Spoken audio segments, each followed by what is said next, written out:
রাত 12টা। বিশাল রঙিনা ভিলা নিস্তব্ধ, অন্ধকারের ছায়ায় ঘেরা। বাড়ির পরিচারিকা শর্মিষ্ঠা এক গ্লাস জল হাতে এগোচ্ছেন একটা ঘরের দিকে। চারপাশে নীরব উত্তেজনা।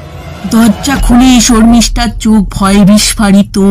বাড়ির মালিক অমরেশ ঠাকুর মেঝেতে পড়ে, তার বুকের ডান দিকে ছুরিকাঘাত। শর্মিষ্ঠা ভয় পেয়ে চিৎকার করে কেঁদে ওঠে। তার চিৎকারে ছুটে আসে বাড়ির কেয়ারটেকার, মালিক, রান্নার ঠাকুর, সবাই বিস্ময়ে অভিভূত। ভাগ্নে রুদ্র ঘরের এক কোণে অবাক হয়ে দাঁড়িয়ে আছে। বিলাদ্দি, অমরেশের ব্যবসায়িক পার্টনার, সেও বিস্ময়ে অভিভূত।